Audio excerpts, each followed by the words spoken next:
Yeah. Oh, obviously you're an Olympian, so you cannot not talk about the Olympics right now. I want to talk about your whole experience. Firstly, Rio, because you needed to jump 229 to qualify. Yep. And you did that in Cairns. I did. In June. Yep. Can you talk about that? So you needing to jump that, and then we'll go to the Olympics. So you in Cairns in June. Yeah, 2016. Yep. So I have to kind of go back in time. Was there pressure? There was pressure. I was chasing the qualifier. So right there, you have a qualifying window to get into the Olympics, and that runs, I think, all the way up to about a month before. Before it starts. So we were chasing the qualifier for that. I had done a bunch of competitions, and I think my last chance was in Cairns. So I was staying up there for a bit of a training camp with some other athletes, like a former Australian high jumper, Nick Boyich, Henry Frayne, the long jumper as well. And we had a bit of a camp there, and eventually that kind of led to a competition. And I remember the night before, I was just imagining myself kind of getting over that qualifying bar. And then on the day, I just executed it. I don't really remember if I was super excited. I know I was stoked after I jumped it, but I can't remember too much about that day. But cleared 229, and I was just like, oh my gosh, this is amazing. And then it was literally a couple of days later that I flew out to go to the Olympics. I was just like, I made it. I'm off. So, wow. So we'll talk about Rio. So you're on the plane to Brazil. Did you have any expectations as to what the Olympics would look like, whether it's your performance, how you'd go, or even the village? Like, what were you thinking on the plane? Were you nervous and excited? Oh, I was super excited for it. And probably nervous excitement. I enjoyed the whole experience with the team. For sure. I think I got a little bit carried away. I was still pretty inexperienced with some of those competitions, and you get to an Olympic village, and in Rio, they had their own McDonald's that you could just go to, and you could order. For the Olympians? Yeah, you could order as much as you wanted. Oh, wow. Did you get a bit carried away? Only afterwards. I was pretty self-controlled. Yeah, but that's good. I think the Achilles heel of my performance then was there were a bunch of table tennis tables all throughout the village. So I was just playing hours of table tennis, probably fatiguing myself. Yeah, really ideal. And because I love table tennis. So I think I played probably a bit too much of that. And also, in addition to, because I was chasing the qualifier, my preparation wasn't super ideal that year. And it was a little bit of a weird one, the performance for Rio, because I think I was still learning about, training loads and what I needed to do for my body. And we were still kind of consolidating that, me and Sandro. Yeah. And we hadn't quite got it right. And I had a bunch of these like aches and pains, and who knows if it was just because I wasn't in a similar routine or if I had changed a bunch of things. But I remember warming up. It was at nighttime, I think, the qualifier. Hot. And it wasn't too hot. I think it was all right. It was just, I think, warm. And for whatever reason, my warm-up wasn't quite right. And then I got out into the stadium, and the lights were just blaring. And I remember walking out, and I was just like kind of dazed, and I think I had a bit of a headache, and I was just like, it wasn't a great setup for the rest of the performance. Yeah. And usually it's kind of like that. Usually when you're going into a competition, you want to be in a good headspace. Absolutely. And I certainly wasn't. For the 2016 Olympics. Well, you enjoyed, it seems like you enjoyed the experience in the village with your ping pong and your table tennis and your macas. So and all around that's good. The closing and opening ceremonies. It was amazing. It was still amazing to have made it. It's a lot of effort. Oh man. Just getting up to that point. Isn't it? It is. Yeah. And you would have met a lot of Olympians along the way too, and you would have met people that you wouldn't have even known. For sure. So, and then can we compare Rio to Paris? So you were just, I don't know, a couple of months ago, you're in France competing. Yeah. You've obviously been to Olympics before, so you sort of did you know kind of what you were in for and everything? Yeah, I knew completely what I was in for this time. So, and I've done so many other championships. Yeah. So, for sure. Yeah, it was very different. In some ways, it was similar to Rio. In other ways, it was very different. Yeah. Obviously, this is years later, and I'm a more mature athlete, even obviously at the minimum age-wise. Yeah. So, yeah, it was different in regards of it was also a bit of a mixed year with some injuries like early on. And just also busy. Like I got married in March, and that was kind of during our domestic season. So got married, had our honeymoon. So it was a bit of an interruption. Yeah. And we knew that was the case. We did factor that in. So it was going to always be a little bit messy. But that kind of did catch up with us. I was in China for 2 weeks for some diamond leagues, and I was jumping well, but somewhere in that period, it's hard to explain, but I just kind of lost my feel and technique, and it was quite hard to regain coming back into a Melbourne winter that was freezing. And that's another thing. For high jump, cold, wintry sessions are not your friend. Right. They're not your friend. So what's the ideal? What's your ideal? If you could choose the weather tomorrow, what 25. would be the ideal? 25. Just 25 degrees. 25 degrees. Just clear. Even no 20. Wind. 20 upwards. Yep. Even when it's super hot and it feels uncomfortable, your body and your muscles respond so well. Yeah. So, in a different world, I would be doing the exact same stuff, but I'd be living in Queensland. But yeah. I know there was, with Paris, there was a bit of controversy with the accommodation.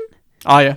Yeah. What was your experience? Because I was overseas and I was chatting to there was a rowing doctor for the Olympic team, but they said they had like a palace, and I don't know why. I do not know why, but I want to know your accommodation, because I know a lot of Olympians weren't that keen on where they were staying. So what was yours? Yep. It wasn't too bad overall. Okay. I've had many people ask me about the bed situation, the cardboard beds. Cardboard beds. All completely made out of cardboard. We did have mattresses, That's a start. but the Australian team, we had to bring extra mattresses to Did you make really? it more comfortable. Yeah, so we had a mattress on top of a mattress to make it nice. So look, given that, we were pretty well prepared for it. I had my own pillow too, so that wasn't a problem. The beds were too short. They were definitely too short for a high jumper. So legs were hanging off, and the cardboard was annoying at times, but it was strong enough. They were strong. They weren't going to collapse or fall. Right. But you kind of, everybody is supposed to be in the same situation with the same condition. So you just kind of, if you're suffering, others are too. Yeah, you need to just suck it up. But some other athletes, some other countries, it certainly wasn't good enough for them. So they probably would have been fair enough to be. Yeah. In that. But overall, it wasn't too bad. It was livable. But nothing will compare to your bed at home. Yeah, exactly. And if we compare it to Rio, that accommodation, was that a lot nicer? What was that like? It's probably similar. I think we had better beds. But it was similar. Yeah, it was similar. The accommodation it's not perfect. It's a little bit rough. The one thing I will criticize the French the accommodation at the Paris Olympics was just the bathrooms. The drainage system there was just, I don't know what they were thinking, but the water would just flood the entire bathroom from the showers, because there wasn't any decline at all. So it was just completely flat. Wait, is this when you have a shower, or you turn the tap on? Or when you have a shower. So it was just flood? Yeah, and usually you would expect there to be like a little like recess, like where the shower area is. But it was actually raised, and it was completely flat. So the water would just flood that area and then go down into the bathroom area as well. Wow. And so it was just horrible. Like the toilet papers would be completely soaked, everybody's like dirty dirty feet. You'd have like dirty, murky water. Wow, that's been flooded. So. That's really ideal. That's that was funny. That was funny. But, I don't miss it. What is your best story? Would that be the best story in the Olympics, or even if you could, a story that you have? Because that is a pretty good one, Best story doesn't involve me, but it does involve Yoel Reith, who I roomed with. Yep. He was also another high jumper, Australian high jumper with us. It was his first Olympics, and in Paris.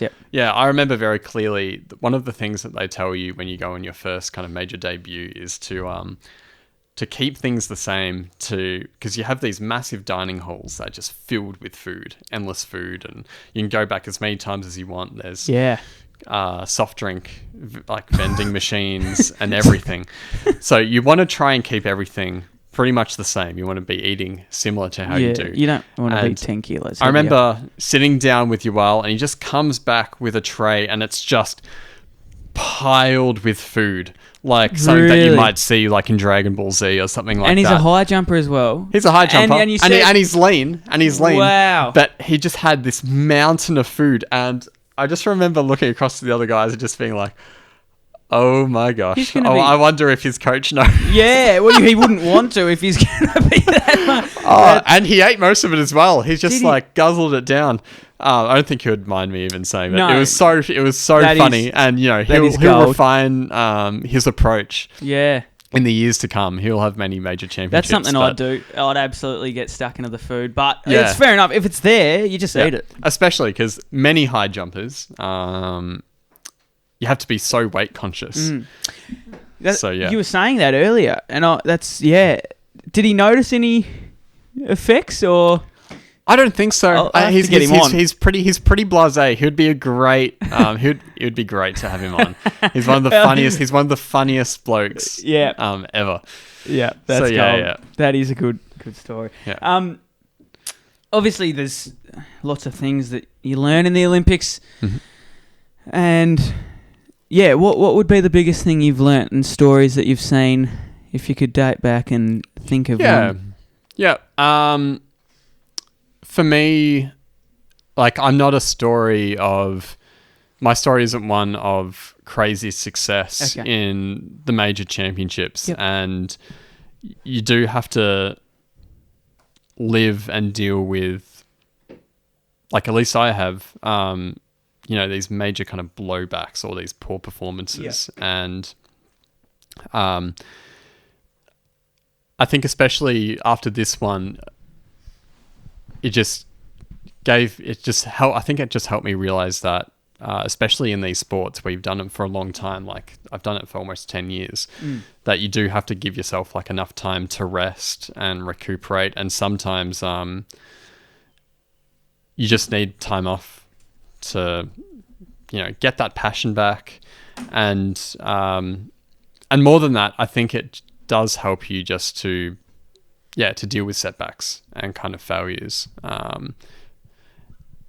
And also kind of gives you a good avenue to kind of sit down and to be honest with yourself, no matter what it is, whether it's sport, and kind of be, okay, why didn't I achieve as well? And then, what can I put in place, like concrete steps that I can actually do to make it better for next time? And yeah, like that whole process, like of just being honest, in how you can improve, it's super important. And sometimes it takes, quite a few major championships or a lot of moments to eventually do that. Sure. So that, but also just to be grateful for those experiences, because, the Olympics happens every 4 years. The majority of the population doesn't go to an Olympics. No. It's a pretty special event to make. And you have a lot of influence, even though you might not realize it, being an Olympian or making it. Like, you're out there in the spotlight, it's broadcast to the whole world. So regardless if you win or if you lose, like, use it as a platform to Like to inspire others, whether it's through success or through failure. Yeah, you were literally like the epitome of an athlete. Like if you make the Olympics, you are top of the top, pretty much. So whether you win or whatever, to make it is something that, as you said, no one. It's so rare to make it. So that is. Are you chasing LA 28? We'll see. We'll see. I mean, I'm 28. I'm married. Things change. How much longer will I be in athletics? I don't know. I'm not sure. Yeah. I like having, at the moment, I like having the freedom just to be like, I don't know. Yeah. I'm just going to take it day by day. And I like that. the most important thing is that with whatever you're doing, you have the passion for it. Exactly. If there's no passion, there's no point. Correct. So